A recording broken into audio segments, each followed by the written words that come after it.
Assalamualaikum warahmatullahi wabarakatuh.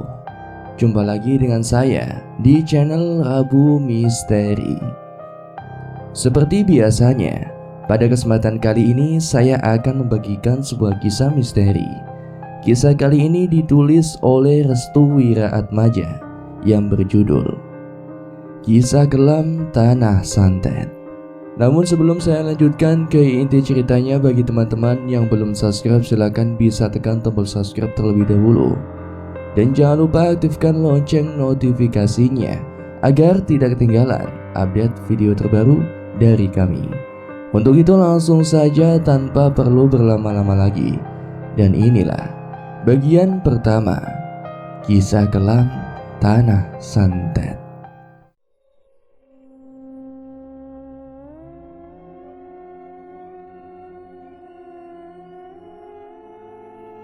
Tanah iki bakal dadi rebutan keluarga dewek. Begitulah yang dikatakan Simbah Kakung kepadaku. Aku sebenarnya tidak terlalu paham apa yang dimaksud oleh Simbah. Sepertinya ini adalah sebuah peringatan antara sesama keluarga yang menempati tanah yang memang menjadi sorotan bagi anggota keluarga lainnya. Entah apa yang menjadikan tanah ini begitu istimewa. Mbah Kakung bilang, dulunya tanah ini dipenuhi dengan bebatuan dan semak belukar yang sangat banyak. Dan untuk membuka lahan itu, Mbah Kakung bersama dengan Mbah Uti membuka lahan tersebut dengan bersusah payah. Kebetulan di sana terdapat harta karun. Mereka menyebutnya sebagai lambehan gunung. Tanah itu ternyata memiliki tuah dan keberkahan bagi keluarga Simbah Kakung sendiri. Di sekitaran Gunung Lambehan itu banyak orang pintar yang mengincar tanah itu untuk keperluan pribadinya. Katanya, jika orang yang paham mereka akan mendapatkan lakon atau nasib yang baik. Secara fisik, tanah itu memang berbeda dengan tanah-tanah lainnya. Gundukan tanah di sekitarnya menjadikan tanah ini memiliki kesan spiritualis tersendiri. Tidak heran, banyak dukun-dukun yang sesekali menengok tanah ini untuk mengetahui hal yang sangat langka dan jarang ditemui di sekitaran tempat mereka. Pagi itu, aku bersama dengan keluargaku sedang makan bersama. Kami membiasakan adat dan kebiasaan ini untuk menjalin hubungan baik antara sesama anggota keluarga. Duk, kalau makan tolong dihabiskan, pesan Mbah Uti padaku. Walaupun terkesan sangat rewel, Mbah Uti adalah yang paling peduli terkait makanan. Apalagi makanan itu dicari dan diambil dari hasil jerih payah ibu. Namaku adalah Putri. Aku adalah anak pertama dari pasangan Pak Handoyo dan Ibu Sukmawati. Aku memiliki seorang adik yang bernama Cismoyo. Adikku ini bisa dibilang memiliki keistimewaan dari anak-anak lainnya. Berbeda denganku, Cismoyo bisa mengetahui sesuatu hal yang memang berkaitan dengan hal-hal mistis. Bisa dibilang, dia adalah satu-satunya dari Trasimbah yang memegang keilmuan leluhur secara turun-temurun. Sampai suatu ketika rumah kami kedatangan sosok makhluk tak kasat mata. Makhluk tersebut bertengger tepat di atas rumah kami. Hal ini diketahui oleh Cismoyo sehabis dirinya pulang dari sholat maghrib di surau atau musola yang dekat dengan rumah. Kata Cismoyo, sosok itu merupakan sosok kiriman yang memiliki tari yang panjang. Di kepalanya terdapat 2 tanduk, sorotan matanya memerah menyala, seperti lampu pijar yang dinyalakan di kegelapan malam. Aku yang tahu kalau Cismoyo hanya bisa berdiri di depan kamar sambil menatap sosok itu, langsung bertanya padanya. "Dek, kamu lihat apa?" tanyaku. "Itu mbak, di atas rumah kita ada genderuwo." Mendengar ucapan yang dilontarkan oleh Cismoyo, aku langsung buru-buru untuk menutupi matanya. Namun Cismoyo dengan cepat meminta padaku untuk melepaskannya. "Mbak, lepasin aku. Genderuwo itu mau nyerang Mbak Kakung dan Mbak Uti." Namun aku tidak mau melepaskan pelukan eratku yang menutupi wajah bocil yang berusia 10 tahun ini. Hatiku benar-benar tidak nyaman saat Cismoyo melihat sosok-sosok yang berada di sekitarnya. Rasa takutku lebih besar dibandingkan mengetahui jika ada serangan-serangan yang akan menimpa keluargaku. Entah apa yang dipikirkan saat itu, tiba-tiba dari atas rumah terdengar suara seperti benda terjatuh, sehingga membuat suara dentuman besar di sekitarnya. Secara bersamaan, si Bakakung dan anggota keluarga lainnya langsung keluar secara bersama-sama. "Ono apa, Nduk?" tanya ibuku yang merasa khawatir.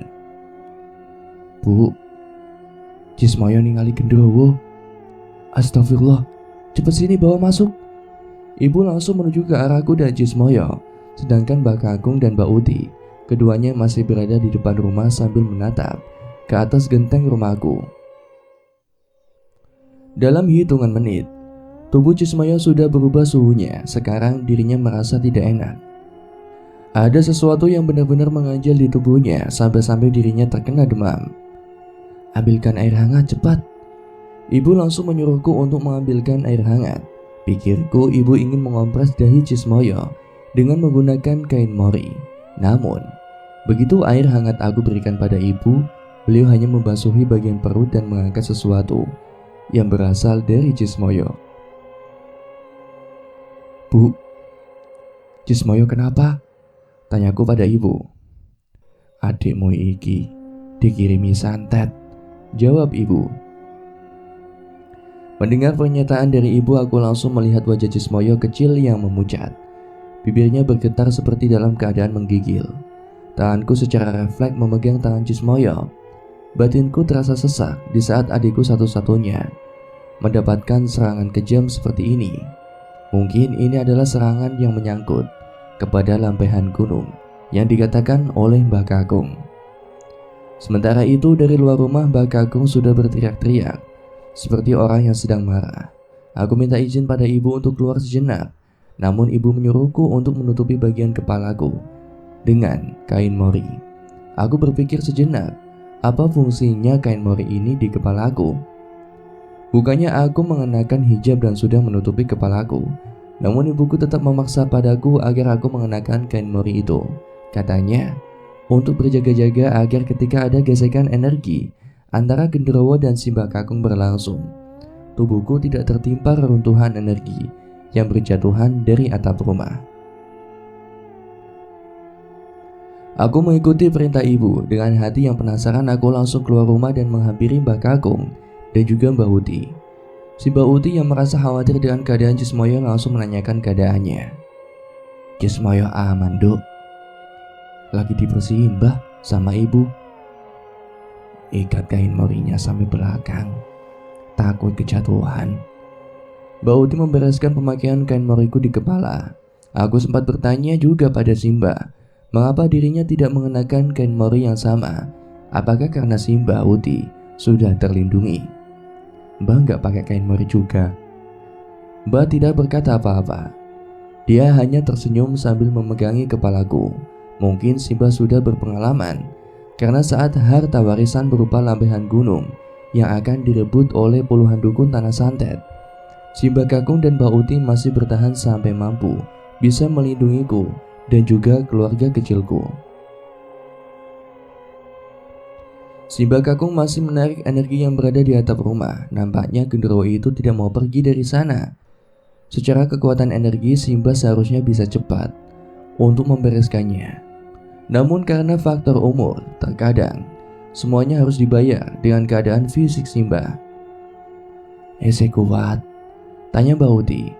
"Menang, timbang awakmu kena." Aku hanya bisa diam. Aku sendiri tidak bisa melihat sosok genderuwo yang dimaksud oleh Cismoyo dan yang dilihat si Bakakung dan Mbak Uti. Namun dari bentrokan energi keduanya, aku merasakan ada yang berbeda. Malam itu seperti suasananya asing.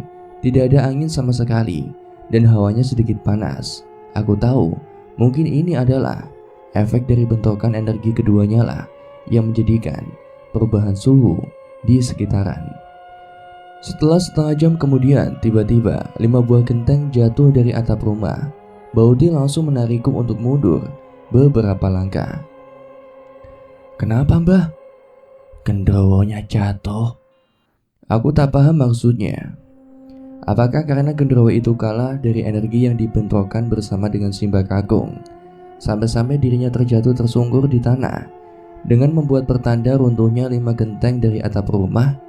Tapi aku mendengar dengan jelas suara eraman seperti hewan buas yang berada tepat di depan rumah. Tiba-tiba ibu mengintip lewat jendela. Mbak Uti langsung memperagakan kedua tangannya sebagai tanda untuk menutup pintu rumah. Ibu hanya mengangguk paham. Ia pun langsung menutup pintu secara perlahan dengan posisi duduk.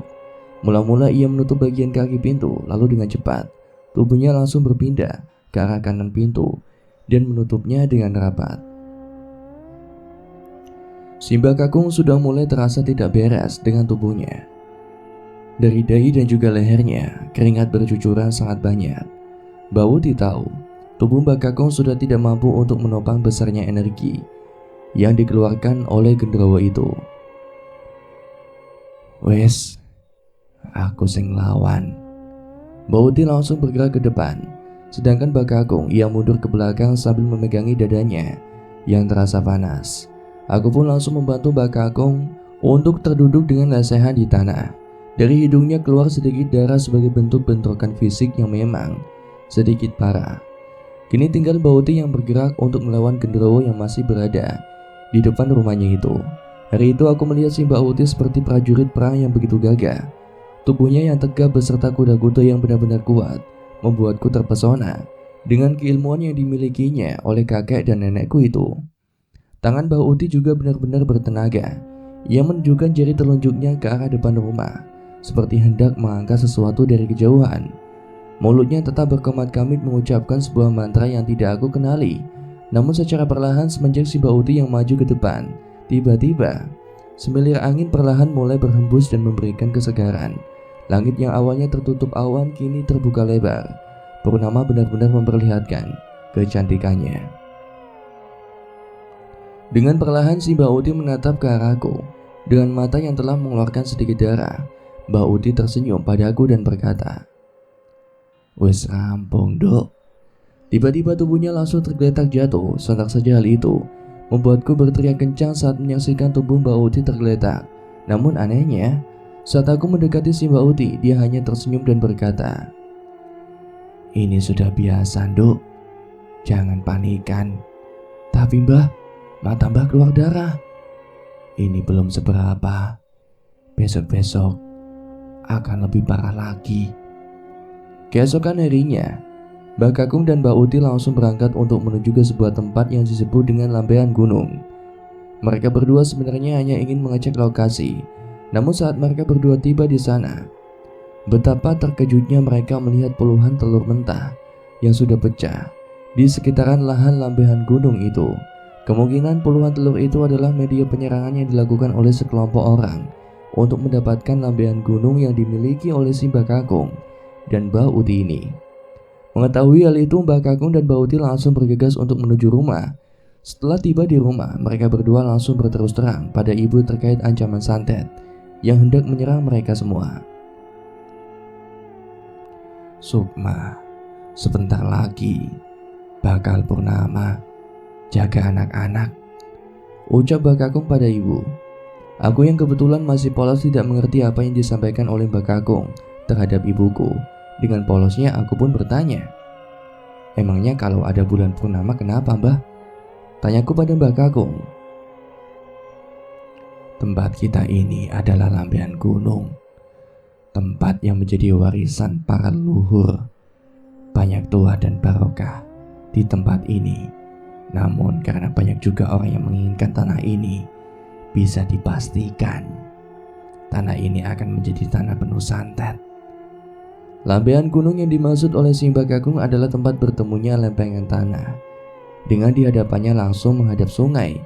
Rumah yang dibangun tepat di pinggir jalan ini berada di kaki bukit, sehingga nuansa pedesaannya benar-benar terasa.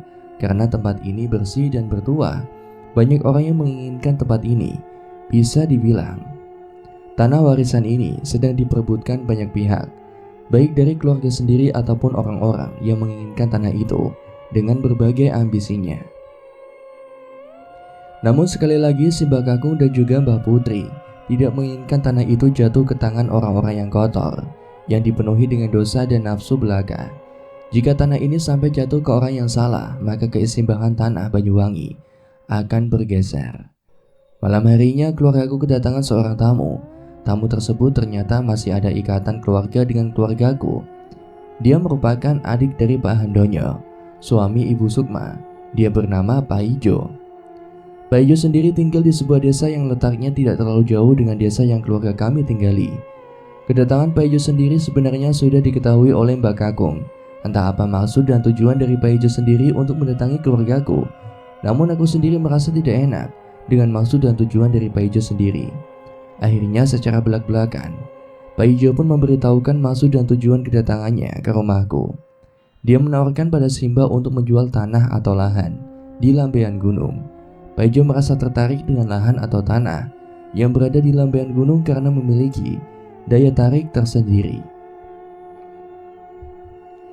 Namun Simba tetaplah Simba, dia adalah orang yang berpegang teguh pada prinsipnya. Walaupun Pak Ijo masih ada ikatan keluarga pada Simba, akan tetapi Simba tidak berkeinginan untuk menjual tanah itu pada Pak Ijo.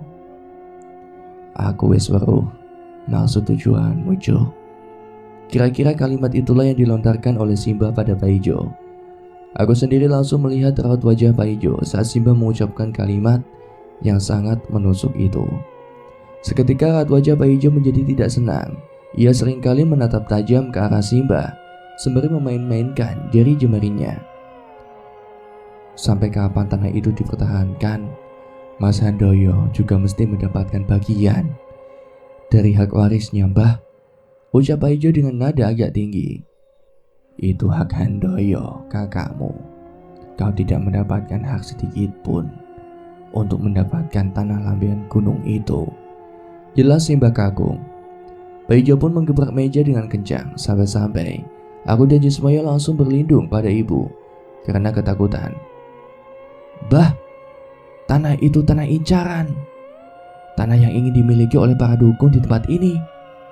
Jika Simba tidak mewariskannya pada keluarga, tanah itu akan direbut, Bah, oleh para dukun, jelas Pak Ijo. Tanah itu bakal aku turunkan kepada cucuku. Pak Ijo langsung menatapku dan juga Jismoyo. Ia langsung tertuju padaku dan Jismoyo sewaktu Simba memberitahukan bahwa lambean gunung akan diwariskan pada salah satu cucunya. Bah, mereka itu masih kecil. Mereka tidak pantas untuk mendapatkan hak warisan tanah lambean itu. Pak Ijo terus-menerus menekan Simba agar dirinya mau menurunkan hak warisnya padanya. Akan tetapi, sekali lagi, pertama kalinya dalam hidupku mendengar sebuah kalimat yang mampu membuat mental seorang terjatuh. Simba yang dikenal dengan kemauan sabdo dadinya itu mengatakan hal yang sejujurnya pada Pak Ijo. Aku tahu kamu adalah bagian dari dukun itu. Kamu bersekutu dengan mereka agar mendapatkan lambean gunung. Telur-telur yang berada di sekitaran lambean gunung adalah hasil perbuatan jahatmu. Sekarang atau nanti, ambisimu untuk mendapatkan lambean gunung semakin besar. Maka dari itu, aku tidak akan menurunkan lambean gunung pada mereka yang memiliki niat jahat. Mendengar hal itu, Pak Ijo pun langsung meninggalkan rumahku. Dia langsung menatap ke arah atap rumah sembari berkata kasar, seperti mencaci maki sesuatu yang ada di atas rumahku. Saat aku bertanya pada Jismoyo terkait apa yang terjadi dengan Pak Ijo, dia pun menjawab, genderuwo itu adalah kiriman dari Mas Pak Ijo. Hari itu aku baru tahu terkait dengan serangan aneh yang telah menyerang Jismoyo. Ternyata apa yang dikatakan oleh si Mbah Kakung terkait dengan penyerangan itu benar adanya. Aku sendiri merasa heran, mengapa Mas Pak Ijo sangat menginginkan tanah lambean gunung itu. Bukankah tanah itu memang hanya dimiliki oleh orang-orang yang berhati bersih? Namun jika memang karena tanah itu bertuah, berarti ada maksud lain yang diinginkan oleh Mas Pak Ijo untuk merebut segala sesuatu yang berada di tanah lambean gunung itu. Semenjak peristiwa itu, si Mbah Kakung dan Mbah Uti menanam pagar gaib di rumah kami. Mereka berdua biasa menggunakan jahe merah atau jahe biasa untuk dijadikan sebagai pagar gaib dan benteng yang mampu melindungi keluarga kami dari serangan-serangan gaib. Jahe merah atau jahe biasa itu sendiri dipercaya sangat ampuh untuk menetralisir energi gaib yang negatif karena memiliki energi alam positif yang sangat kuat. Mbah Kakung dan Mbah Uti menanam jahe itu tepat di hadapan rumah, lalu ditanam tepat menghadap ke arah timur. Hal ini dikarenakan jika ada sesuatu yang berasal dari serangan-serangan gaib, mereka akan menumpaskan atau melemparkan ke arah timur. Kepercayaan ini sudah dilakukan secara turun-temurun di mana mereka yang melemparkan atau menumpaskan serangan itu ke arah timur, maka serangan itu akan kembali lagi kepada pemiliknya. Setelah mereka berdua menanam jahe merah itu, si Mbah Kakung dan Mbah Uti tidak henti-hentinya mengingatkan pada kita semua untuk waspada apabila ada pemberian dari orang lain yang notabene itu adalah pemberian dari orang yang tidak kita kenal. Si Mbah percaya bahwa segala sesuatu yang bersifat jahat, mereka semua akan sekaligus menyerang semuanya tanpa berpikir bagaimana untuk melepaskan segala apa yang mereka punya. Mereka hanya memiliki pemikiran terhadap target yang akan dibunuhnya itu. Dengan begitu, harta yang mereka keluarkan untuk membunuh targetnya akan berharga dan senilai dengan harta yang mereka keluarkan. Seperti biasa, setelah si Mbah Kakung dan si Mbah Uti memberikan wejangan pada kami, mereka berdua langsung menatap ke arah Cismoyo. Tatapan mata mereka berdua seperti menyadari akan sesuatu yang terjadi di masa depan dengan hanya melihat kedua bola mata Cismoyo. Cismoyo, Mbah Nindung. Cismoyo mendekati Simba dengan senyuman yang penuh kegirangan. Baru kali ini aku melihat wajah Cismoyo seperti penuh dengan kebahagiaan. Aku dan ibu yang melihat Cismoyo sudah pulih merasa sangat bahagia saat itu. Nggih, Mbah. Seso awakmu bakal jadi penentu lakon uripmu. Kowe kudu jadi wong sing kuat. Ojo sampai mati. Ucapan Simba membuat hatiku terketuk. Aku tidak mengerti ke arah mana yang dimaksud Simba saat mengatakan penentu nasib keluarga. Apakah Cismoyo benar akan dijadikan penerus bagi keluarga Simba untuk mempertahankan tanah Lambean Gunung? Bu, Pak, Cismoyo masih sangat kecil. Sudah begitu, dukun yang mengganggunya pasti akan membahayakannya, ucap ibuku. Ternyata kekhawatiran ibu juga sama dengan kekhawatiran diriku. Aku masih takut dengan Mas Paijo yang benar-benar sudah menampakkan diri untuk menyerang dan memberikan perlawanan kepada keluargaku. Bukan hanya itu saja, kedua mata dari Cismoyo dinilai sangat berharga. Hal itu dikarenakan para dukun yang berada di sekitaran desaku benar-benar ingin mencongkel kedua matanya karena dinilai sangat membahayakan. Mereka yang masih memiliki garis keturunan akan dinilai sebagai getih anget atau darah hangat tergantung dengan siapa dirinya dijaga. Namun bila memang sudah sangat membahayakan, biasanya akan timbul bentrokan di antara keduanya. Semenjak saat dimana Cismoyo diketahui akan meneruskan jejak napak tilas dari tanah Lambean Gunung, dia sendiri akan terus dikencar oleh banyak orang yang akan mengambil paksa tanah itu, termasuk Mas Paijo sendiri. Hingga akhirnya, sesuatu yang benar-benar menyeramkan terjadi saat dimana aku dan seluruh keluargaku sedang tertidur pulas. Tok tok tok. Cismoyo mendengar suara ketukan pintu. Ia langsung terbangun dan berjalan perlahan untuk menuju ke arah suara itu. Walau terdengar sangat tidak meyakinkan kalau itu adalah suara manusia, namun bagi Cismoyo sendiri suara ketukan itu adalah sesuatu yang membuatnya sangat tertarik untuk mengetahui siapakah yang berada di luaran pintu tersebut. Krak, krak. Suara seperti seretan kaki terdengar dengan jelas. Cismoyo berhenti beberapa jarak dari hadapan pintu. Keringatnya mulai berjatuhan.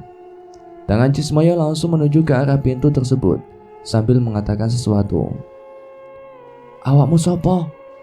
Tiba-tiba pintu terbuka dengan lebar. Cahaya rembulan memasuki dalam rumah dengan terang. Terlihat seorang nenek bungkuk beserta dengan cucunya yang masih berusia 5 tahun sedang berdiri di sana sambil memegangkan mangkuk berisi sesuatu. Jupuk salah si Cine. Cismoyo awalnya menolak. Ia tidak mau menerima sesuatu apapun yang bukan berasal dari orang yang ia kenal. Cismoyo yang tahu kalau di hadapannya bukanlah manusia. Matanya langsung sedikit memburam. Kedua tangannya langsung memegangi masing-masing matanya karena ada sakit yang tidak bisa ditahan lebih lama lagi. Metu, ojo mancing maring omahku, teriak Cismoyo sembari menangis dan menahan rasa sakit di kedua belah matanya. Sosok nenek tua dan anak kecil itu melangkah menuju ke arah Cismoyo, namun ada yang berbeda dengan suara langkahnya kali ini. Suara langkah mereka berdua seperti ketukan suara langkah kuda. Perlahan Cismoyo ingin melihat bentukan kaki dari keduanya yang mampu membuat suara ketukan aneh, mirip seperti suara kuda. Dan setelah Cismoyo membuka kedua matanya, Cismoyo melihat dengan jelas bentukan kaki keduanya yang benar-benar mirip seperti kuda. Mata sebelah kanannya berwarna hitam dengan kepala yang tiap detik menggeleng-gelengkan ke arah kanan dan kiri. Simba! Teriakan Cismoyo pun membuat seluruh keluarga terbangun dari tidur. Bu, bangun bu, itu suara adik, teriakku. Aku dan ibu langsung bergegas mencari Cismoyo yang rupanya sudah berada di ruang depan. Bersamaan dengan itu Simba Kakung dan Bauti sudah terbangun. Namun ketika kita mendatangi Cismoyo, ada yang berbeda dari gerak-gerik Cismoyo saat itu. Tangannya mendekap di dada sembari menundukkan kepalanya. Lalu suaranya berubah menjadi sangat berat seperti ada sosok yang sedang menguasai tubuhnya. Dan hal ini pun akhirnya dirasakan oleh Simba Kakung dan juga Bauti.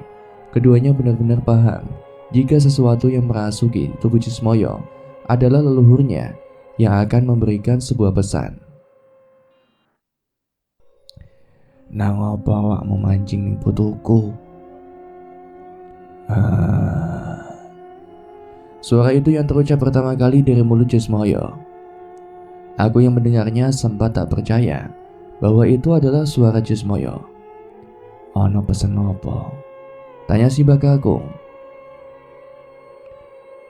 Keluarga iki bakal kena serangan. Serangan apa? Kijing miring. Simba Kakung dan Bauti yang mendengar hal itu langsung terkejut.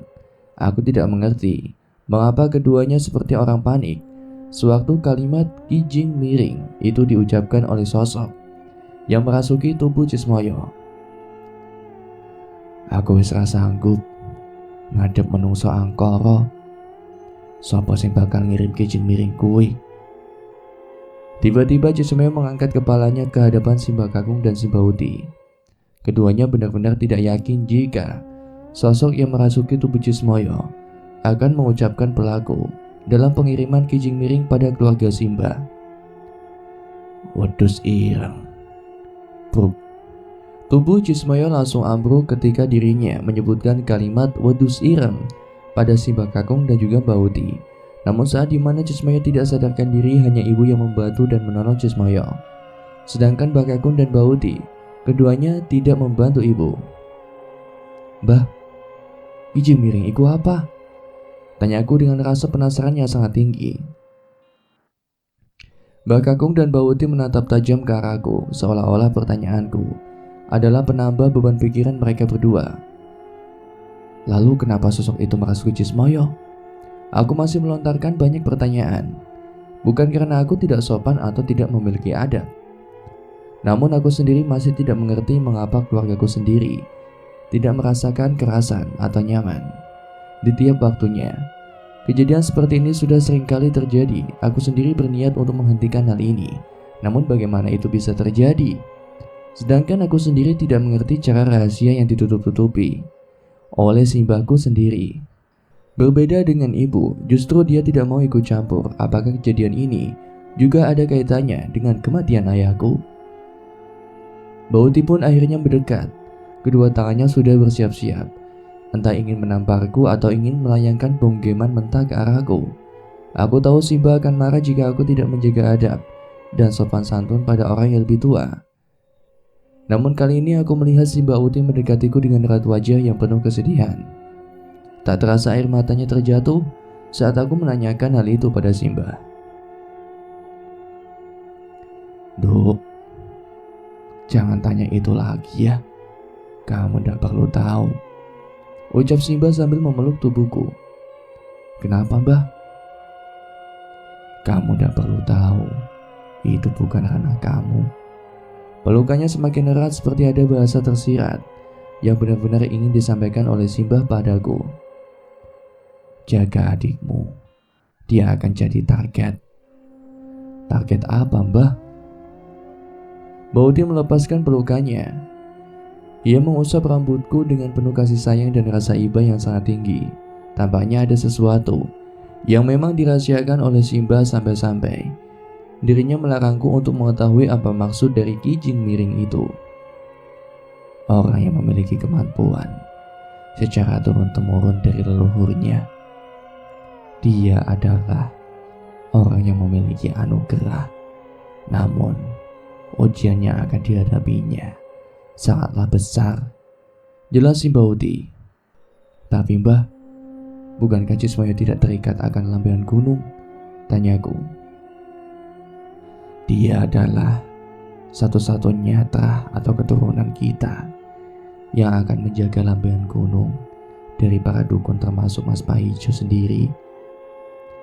Kita belum tahu apa motif dari Mas Pahijo sampai-sampai terus-menerus memaksa Simba untuk menyerahkan lambean gunung." Ibu langsung mendekat. Dia langsung menyuruhku untuk tidak berkata apapun lagi, karena memang pembahasan sedikit sangat rumit dan sulit dimengerti. "Kamu tahu, sewaktu ibu mengandung adikmu, ada banyak kilatan cahaya yang melewati rumah ini dan meledak di lampion gunung?" tanya ibu padaku. "Kilatan cahaya, Bu? Emangnya itu apa, Bu?" "Itu adalah bentuk serangan. Desa ini menyebutnya sebagai santet. Jika kilatan cahaya yang menerangi gemerlap malam dan terhenti di suatu tempat, berarti tempat itu sedang mendapatkan serangan." Aku sekarang paham. Bisa dibilang apa yang menjadi ujian dari Cismoyo telah berawal saat dirinya dilahirkan dan mengawali hidup di dunia yang baru. Jika saja memang lampion gunung itu tidak pernah tercipta, Bapak pasti masih hidup, jelas ibuku. "Bapak? Berarti Bapak meninggal karena..." "Bapak pun meninggal karena serangan santet, Duk." Baudi mulai bangkit. Ia membuka pintu rumah selebar-selebarnya. Tampaknya menghirup angin segar menjadikan tubuh Simba menjadi agak membaik. "Lambean gunung adalah berkah Tuhan. Tidak semua orang mampu menjaga dan merawat lambean gunung. Namun, itu juga berlaku bagi orang yang terikat dengannya. Siapa yang terikat dengan lambean gunung, maka ia harus siap mengitari beberapa resiko yang sangat sulit untuk dicegah," jelas Baudi. Padahal lambean gunung hanya lahan biasa, lahan yang dibuka untuk akses jalan dan lain sebagainya. Namun mengapa orang-orang yang berilmu hitam seperti dukun dan lain sebagainya selalu mencampuri urusan keluargaku untuk terus menciptakan ambisinya? Simba Kakung yang tidak kuat dengan pembahasan itu akhirnya masuk ke dalam kamar. Mungkin tidak akan ada habisnya jika membahas lambean gunung padaku yang belum paham sedikit pun akan dunia spiritual yang mendalam. Namun karena adikku sendiri yang dinobatkan sebagai menjadi penerus dari lambean gunung, mungkin ada banyak cara untuk bisa menghentikan hal semacam itu. "Bu, aku mau tanya satu lagi," ucapku. "Apa yang ingin kau tanyakan, Duk?" tanya ibu. "Jika nantinya lambean gunung jatuh pada Mas Pahijo, bagaimana nasib Cismayo dan keluarga kita?" tanyaku. Ibu mulai memain-mainkan jarinya seperti ada rasa goda dan khawatir jika dirinya menjelaskan secara detail terkait akibat dan dampak yang akan terjadi apabila lampion gunung itu jatuh pada orang yang salah.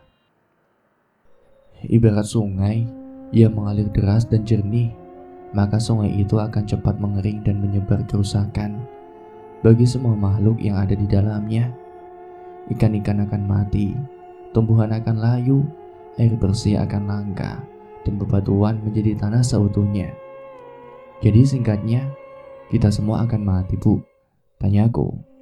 Itu adalah perihal kecil, Duk. Kita semua sudah siap mati jika labian gunung jatuh pada orang yang salah.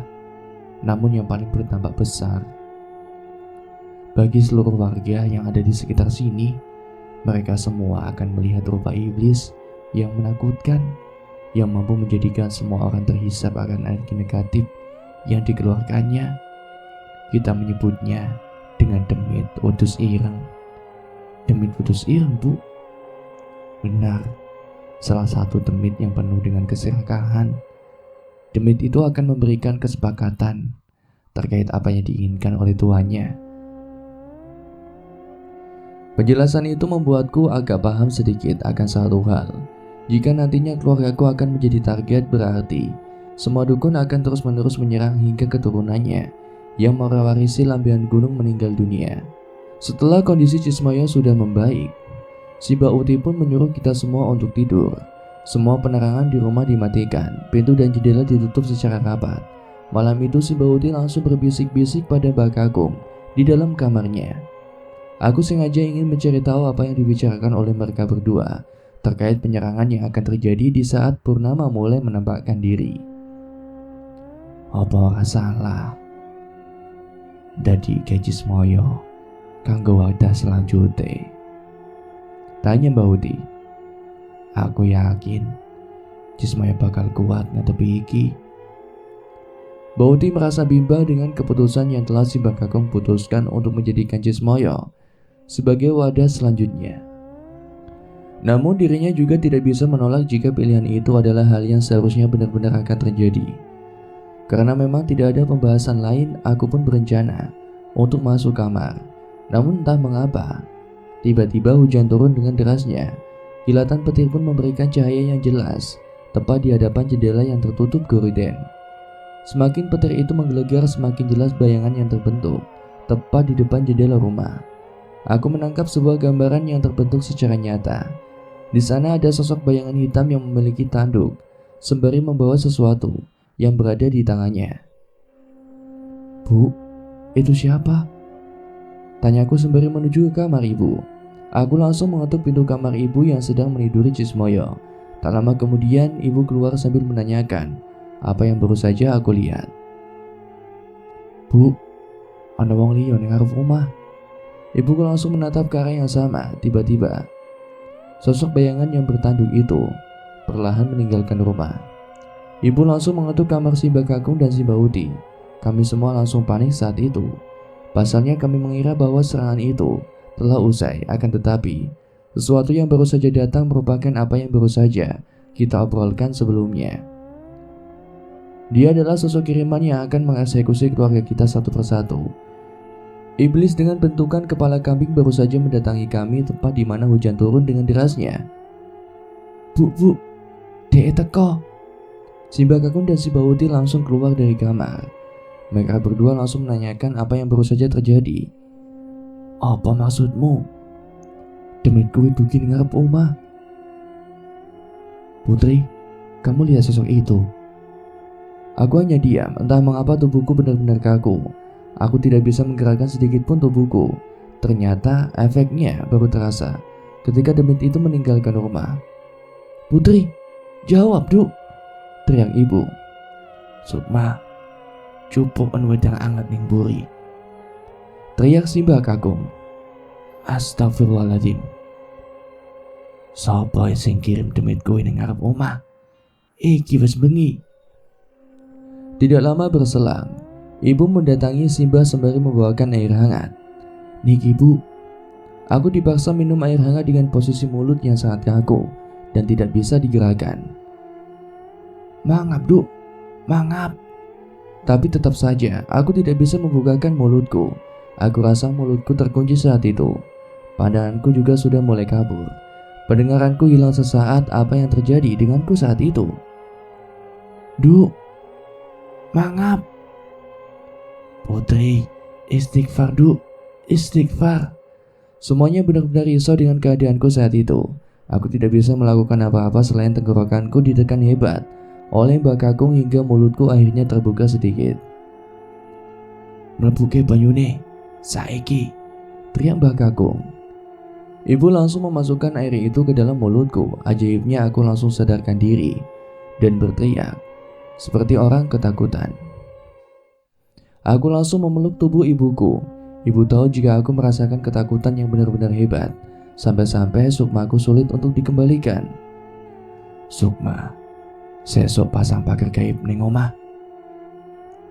Pak, ono apa? Tanya ibu. Ono sing ora beres. Maksudnya apa, Pak? Temitku wis teko ning kene. Iku artine minggu iki bakal ono sing mati.